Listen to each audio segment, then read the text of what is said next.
Welcome, one and all, to the Intellectual Freedom Podcast, where we explore ideas that challenge the status quo, expand your perspective, and empower your mind.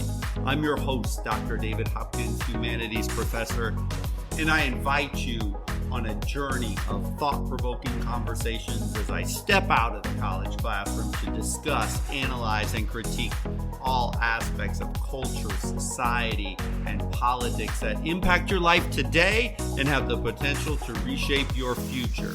So welcome to a podcast that stands for the power of intellectual exploration. Welcome to the Intellectual Freedom Podcast. I'm going to read you a quote, and I'm going to read it multiple times to you today, as I want this quote to sink deep into your mind. I want it to be something that you take, and I want you to apply it to your life. I want it to expand your perspective.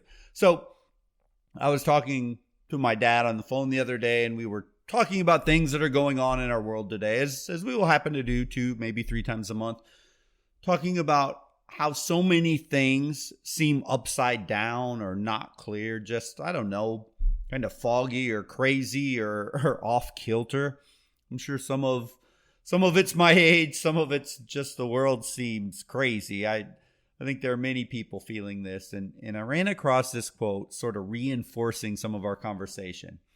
If you were wondering where it comes from Aldous Huxley's dystopian novel, Brave New World, and if you've not read this novel, I recommend it to you without hesitation. And a lot of times I'll hear things or I'll read things, just short little statements or whatever, and it sort of hits me. So I write it down on my iPhone notepad or make a little voice note that, I should blow this little thing up into a podcast. And this was one of those moments for me. But anyway, here's the quote. Describing the population of the world in the future as Huxley saw it when he wrote his book back in 1931. Of course, this was another extremely tumultuous time with incredible highs and insane lows, and leading up into World War II, after World War I. I mean, it was crazy, just to say the least. So here's that quote. People are happy, they get what they want, and they never want what they can't get. They're so conditioned that they are practically can't help behaving as they ought to behave. People are happy, they get what they want, and they never want what they can't get. They're so conditioned that they practically can't help behaving as they ought to behave. So let's take those first 2 sentences. People are happy, they get what they want. And here's the kicker, the saddest statement about our modern world, and Huxley just nailed it. And they never want what they can't get. Think about that for just 1 second. We have been so programmed that even the idea of thinking big and grand and reaching your full potential is silly. It's not even worth reaching for. Our schools, they're built for mediocrity at best and just passing people through at worst. We spend more on education than any other nation on the planet here in the United States and get some of the worst results across math and science and reading and writing. Our government, our despicable, corrupt government, they use stimulus checks, overinflated tax returns, handouts, giveaways to buy us off, promises of forgiving student loan debt to placate us into a mediocre existence. And we buy it and we like it and we cheer for it. Our institutions, there may have been a day when we could trust them, that they were looking out for us. Those days are gone. Our corporations use any tactic humanly possible to get us to buy anything and everything, whether we can afford it or not. We've been trained to buy things we can't afford to impress people we don't even know or like. Americans are saddled in debt, houses, cars, credit cards, student loans, trapped like slaves in a machine. But all of it was sold to keep us happy, when in fact, the exact opposite is occurring. I teach many, many very smart students every single semester, but how do I put this kindly? There are far too many in Gen Z that fit the second part of Huxley's quote. People are so conditioned that they practically can't help behaving as they ought to behave. Here, I mean free thinking, critical thinking, independent thinking is far too often, when articulated, even on a college campus, our students can get ostracized. There's always been intense pressure for young adults to fit in and conform. I mean, it's always been there. But this we are seeing now is beyond anything I've seen in 25 plus years of teaching college students. Sure, in some circles, free thinking is allowed. And if you are a college student or a high school student that is actually allowed to go against the consensus in the media or in groups or online, take full advantage of it and be grateful for it. As in far too many situations, this simply isn't the case. But you and I, we're bombarded with messages that tell us that the key to a happy life is to seek pleasure and avoid things that are painful, conform, fit in, follow the status quo. When someone steps out of line on social media and says something that might be true but painful to hear, well, often they're bombarded with hate. Many even get canceled. In our market-driven, materialistic world, we're told to prioritize our comfort, convenience, instant gratification above all else. But what if this alleged path to happiness is not a path to happiness at all, but rather it is leading us to an unfulfilled life of waste, frustration, anger, mediocrity, or even enslavement? I believe the messaging of our education system, political powers, and institutions want you stuck. They want you to conform. They don't have an interest whatsoever in you going above the status quo. I mean, that's only for others, the elite, the wealthy, the powerful. You and me were meant to just conform. Huxley's Brave New World is surely a dystopian future that, well, in many ways mirrors our real life today. One key way to keep the masses under control is sedation. The sedation of the mind through drugs. Oh no, not Mexican cartel illicit drugs, but drugs approved and distributed by the institutions, by the government. Heck, these drugs in Brave New World are not just recommended. Oh no, they are required, and the populace with drooping shoulders and meek compliance is 100% on board with being controlled this way. I found this aspect of the novel one of the most telling themes that hits the bullseye. Between our pharmaceutical companies, our FDA, and our other global health regulatory agencies, the collusion of huge money and governmental power is so incestuous, it's hard to even know, as an average educated person, who to believe or to trust. So along with the materialism of culture, the overprescribing of prescription pain medication, especially in the United States, is one parallel with Huxley's Brave New World that is undeniable. Using drugs to dull pain exemplifies how this novel mirrors the pleasure-seeking, avoiding pain at all costs mindset we see today. In our society, we've become so accustomed to taking pills to solve our problems that we've lost touch with our bodies and our emotions. We're numb to the point of stupidity. No, actually, not just numbed to stupidity. It's even worse than that. According to the Centers for Disease Control and Prevention, an average of 128 people die every day from the overdose of prescription pain medication alone. This phenomenon makes prescription pain relievers the leading cause of drug overdose deaths in the United States. In 2021, there were over 93,000 drug overdose deaths in the United States from these pills. Of those, 69,717 were prescribed by doctors, pain relievers. The staggering number represents a 22.4% increase just from 2020. We have this constant need for quick fixes, instant gratification.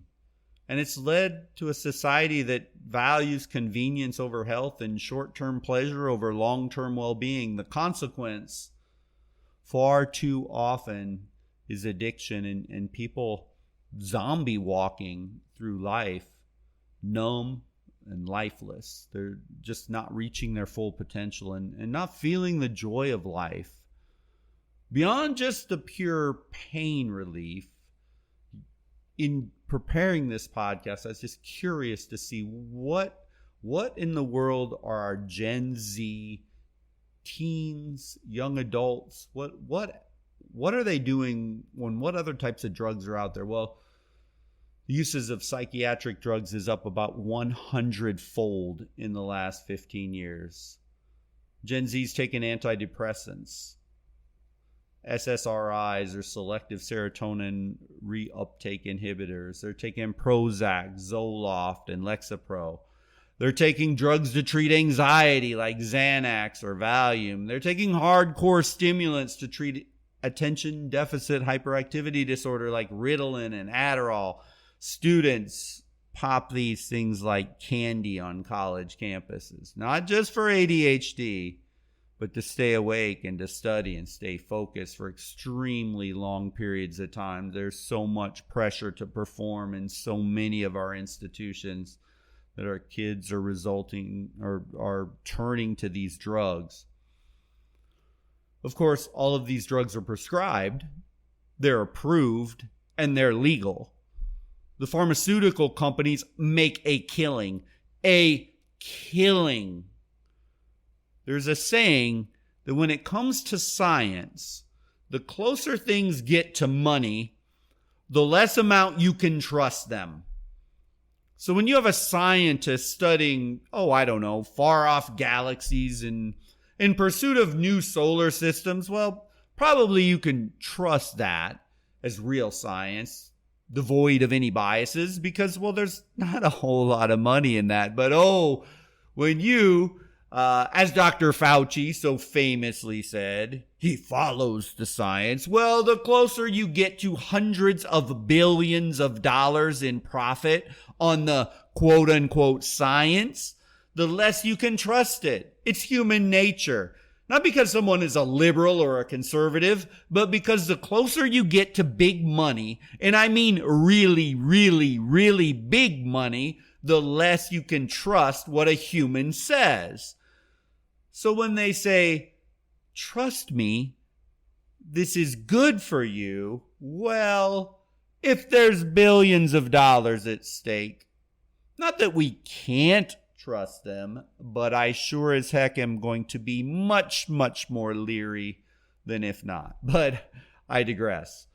I think it's time for us to wake up and realize the forces that are attempting to manipulate and control us. I think it's time to realize that the more challenging path, the one that includes a higher degree of pain and discomfort, is a better way to live a fulfilling life. Look, I'm not and can't judge every human situation. That is silly, so don't get me wrong.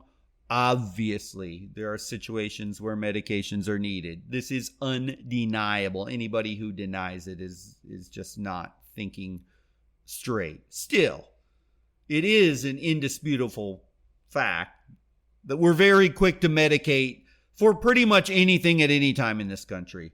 According to the CDC, there were 153,260,450 prescription painkiller prescriptions issued just a few years ago. That's over 153 million prescriptions. In a national prescription audit back in 2020, it's 3 years old, not today, over 127 million prescriptions for antidepressants were written in the United States. That's an increase from over 111 million written in 2015, and over 73 million more prescriptions for ADHD that were dispensed in the U.S. in 2022. This is an increase of over 69 million from 2021. Our postmodern life mirrors Huxley's novel as he shows us a world possessed by people asleep at the wheel, sedated by drugs, and how it creates a society that is dead on the inside. In this fictional society, people, they're conditioned to seek pleasure and avoid pain from birth. They're kept in a constant state of basic contentment through the use of drugs and other forms of mental conditioning.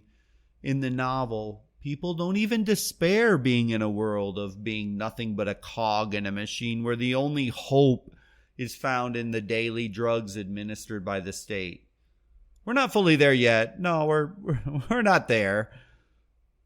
But it seems like we're getting closer and closer all the time. Now, to get off the drug kick thing, in addition to drugs, a certain level of pessimism and cynicism is present in Huxley's society. And there's a resignation that it isn't possible to get ahead to achieve success and succeed because the deck is just so stacked against the common person.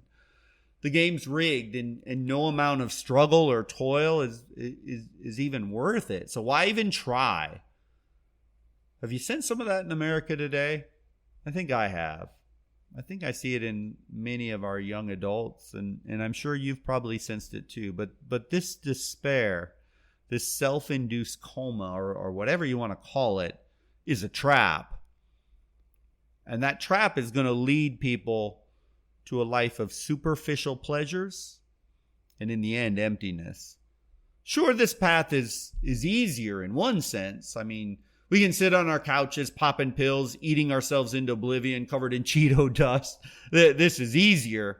But I believe that people want something else. They want something more for themselves, and you want for yourself, and our society and our country as a whole. We're not so far down the dystopian path as Huxley's characters. Still, if we're not careful, we don't wake up, we may end up there.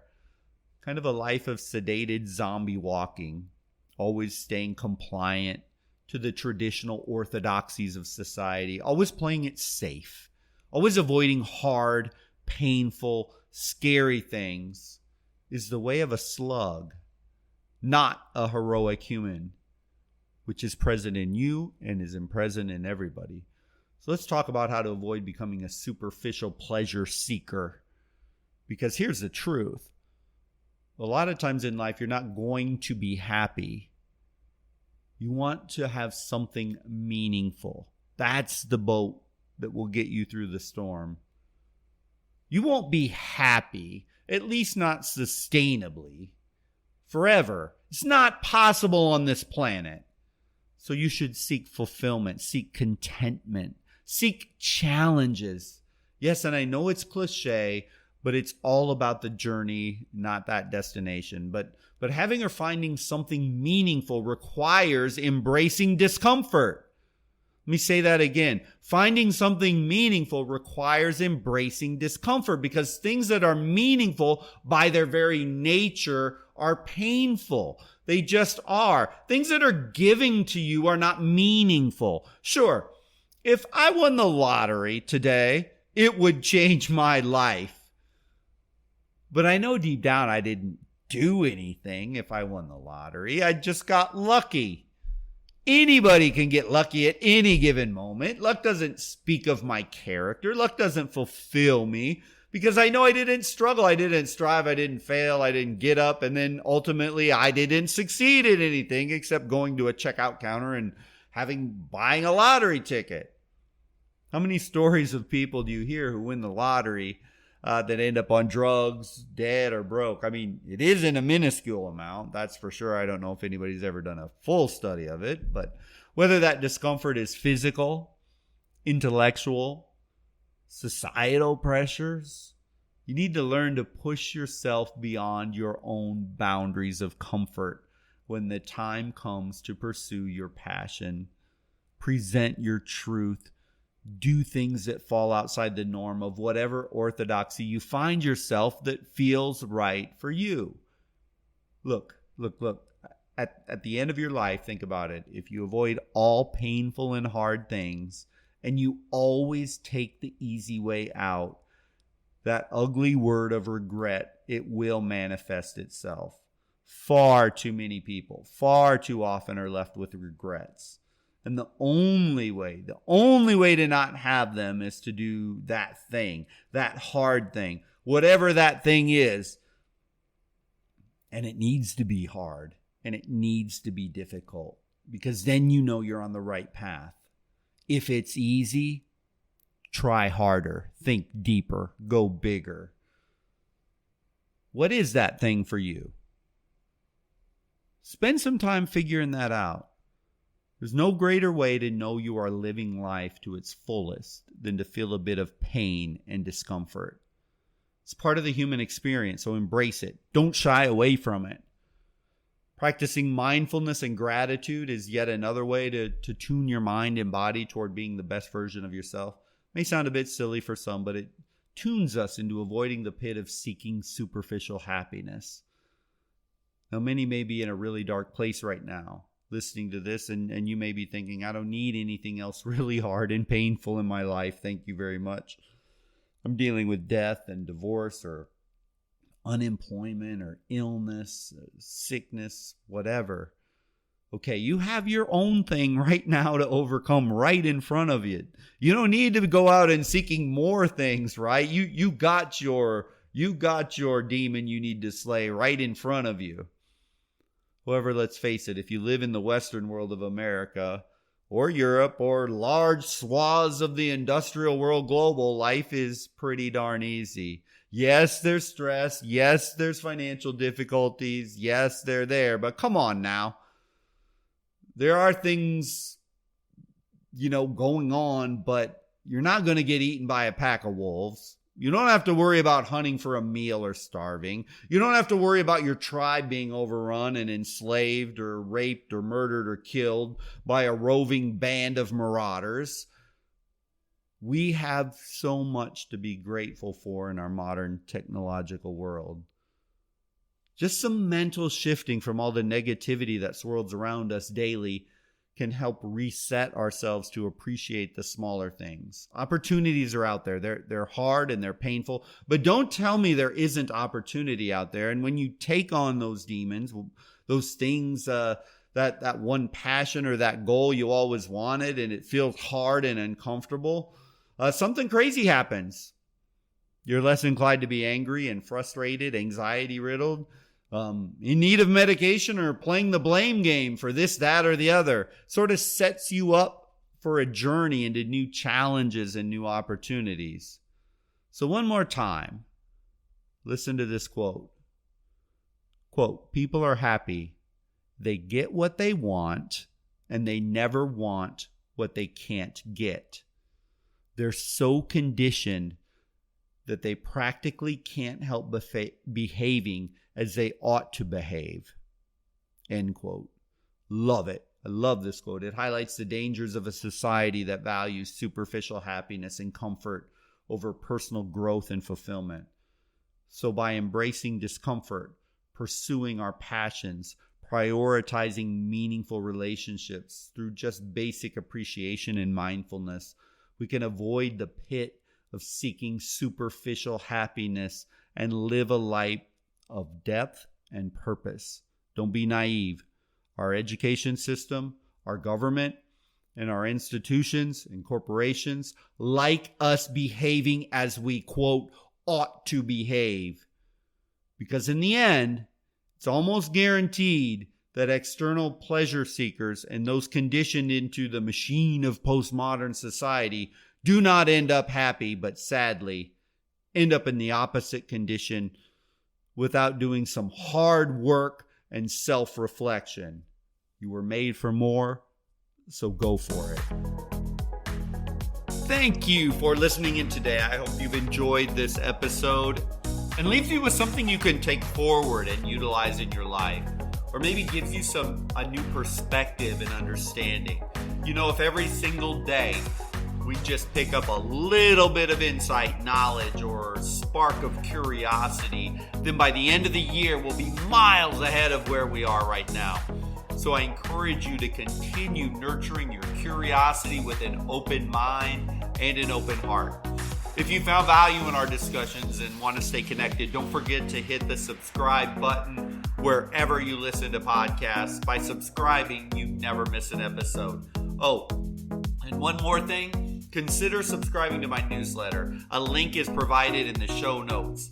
I publish articles, discuss books I'm reading, provide curated content directly to your inbox, and it's always free 100% of the time. And just as I despise being spammed in my inbox, I promise I never sell your information and I won't abuse your time by sending you stuff constantly. So as we wrap up today's journey, remember that the pursuit of knowledge and understanding knows no bounds. Keep exploring, keep questioning, keep pushing the boundaries of your intellect. Together, we're creating a community that values ideas and fosters intellectual freedom. Until the next time, keep your mind open, your heart curious, and your spirit free. Thank you for being part of the Intellectual Freedom Podcast.